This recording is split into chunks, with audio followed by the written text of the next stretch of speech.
Hello दोस्तों, मैं अनिल कुमार आपको आज कमर्शियल व्हीकल फाइनेंस के बारे में कुछ बताना चाहता हूँ।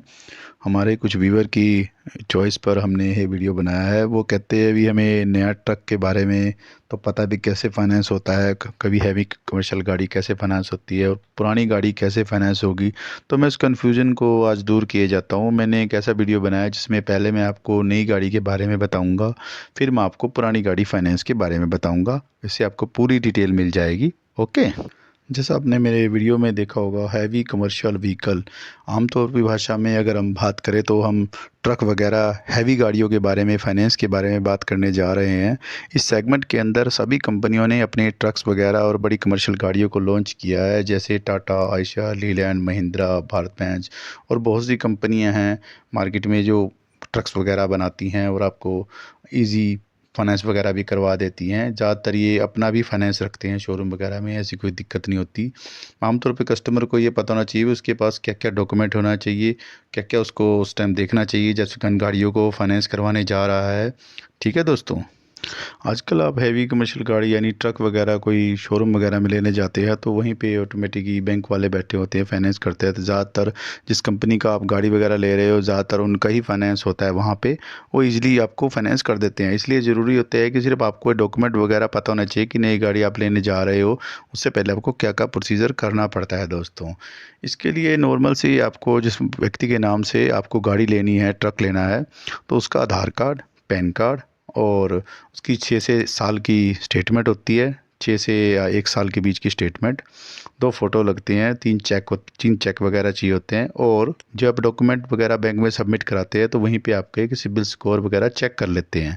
इसके अलावा अगर आप इनकम टैक्स रिटर्न भर देते हैं उसके ऊपर भी निर्भर करता है कि आपको कितने से कितने तक का लोन मिल सकता है। इसमें उनको मदद मिल जाती है कि आपका पहले प्राइमरी बिजनेस क्या है, आप कितना कमाते हैं, उससे क्या ईएमआई वगैरह निकलवा सकते हो। उसके बाद बैंक वाले आपके घर पे आते हैं, एफआई करते हैं, डॉक्यूमेंटेशन चेक करते हैं। ठीक है दोस्तों, आपके घर वगैरह देखते हैं, आपकी इनकम के डॉक्यूमेंट देखते हैं। इसके अलावा एक साथ में एक गारंटर भी चाहिए होता है, जिसके पास कोई गाड़ी हो वो आपकी गारंटी दे देता है।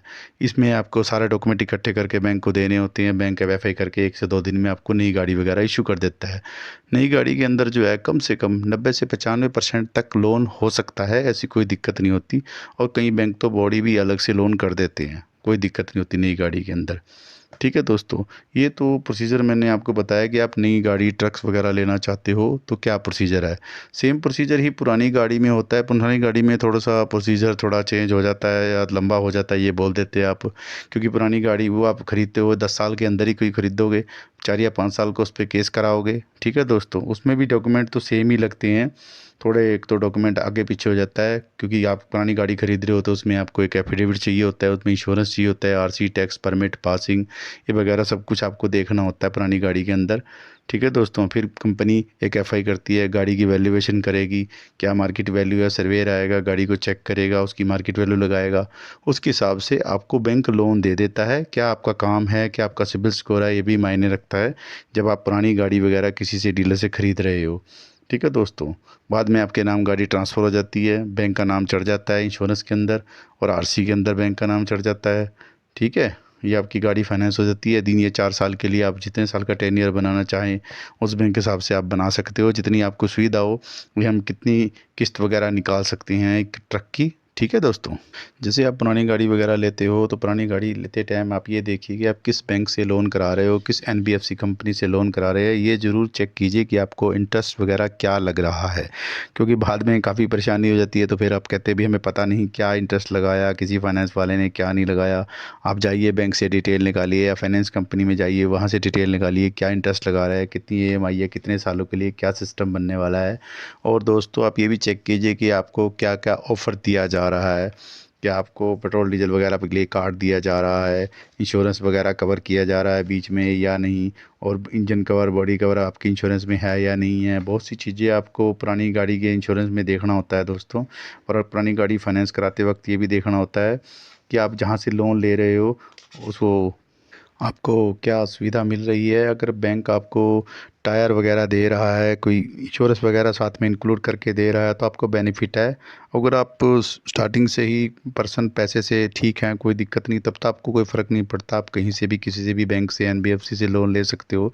लेकिन अगर फर्स्ट टाइम ट्रक वगैरह फाइनेंस करा रहे हो तो आपको पैसे वगैरह की ज़रूरत ज़्यादा पड़ती है, और आपको टायर, डीजल, इंश्योरेंस और अदर खर्चे जो गाड़ी के होते हैं, आपको उसके लिए निर्भर होना पड़ता है। इधर उधर फिर आप ढूंढते फिरते रहते हो।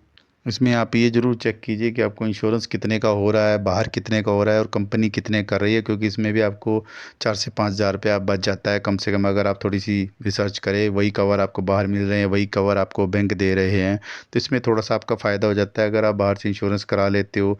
वैसे तो बैंक और कमर्शियल कंपनियां जो भी हैं, ये एनबीएफसी वगैरह भी अपना कर देती हैं इंश्योरेंस, लेकिन इनमें थोड़ा सा फ़र्क हो जाता है दोस्तों, क्योंकि इनको तो अपना लोन के हिसाब से कवर करना होता है। इसके अलावा दोस्तों, गाड़ी आपको चलानी है रोड पर, आपको ईएमआई वगैरह गाड़ी की देनी है, ठीक है। इसके अलावा आप अपना लाइसेंस वगैरह भी अपडेट कराते रहिए। कमर्शियल व्हीकल लाइसेंस आपके पास होना बेहद ज़रूरी है। कोई भी बैंक वगैरह आपको अगर लोन वगैरह देगा तो सबसे पहले आपका लाइसेंस ही चेक करेगा दोस्तों, ठीक है। अमूमन आपने देखा होगा कोई ट्रक वाले, फाइनेंस वाले, ट्रांसपोर्ट में आप जाते होंगे तो अक्सर ट्रक वाले बातें करते रहते हैं, हमें ब्याज ज़्यादा लगा दिया, हमें इतना महंगा पड़ गया, हमें इतना महंगा पड़ गया। तो दोस्तों, आप आंखें खोल के लोन लीजिए, हर चीज़ अपने सामने वेरीफाई कीजिए, क्या इंटरेस्ट लग रहा है, क्या क्या कवर मिल रहा है, क्या क्या आपको सुविधा मिल रही है किसी भी बैंक से, एनबीएफसी से दोस्तों। क्योंकि गाड़ी आपको चलानी है रोड पर, रिस्क आपका है, किस्तें आपने देनी हैं। कल को किस्तें ना दी तो बैंक वाले तो आपकी कार्रवाई करेंगे ही दोस्तों, ठीक है। उन्होंने तो अगर किस्तें वगैरह आगे पीछे हो जानी है तो 1 या 2 नोटिस जारी करना होता है, उसके बाद वो गाड़ी वगैरह पे कार्रवाई कर देते हैं, ठीक है। बाकी आपके ऊपर निर्भर करता है कि आप कैसे गाड़ी चला रहे हो, किस टाइम पे आप पे कर रहे हो, टाइम से पहले पे कर रहे हो, ठीक है दोस्तों। कमेंट में मुझे बताइए कि आपकी गाड़ी वगैरह, कमर्शियल ट्रक वगैरह आपके पास है तो कहाँ से लोन है और कैसा सिस्टम चलाते हैं। लोन से जुड़ी जानकारी के लिए मेरे चैनल को लाइक, कमेंट, शेयर, सब्सक्राइब ज़रूर कीजिए, ठीक है दोस्तों।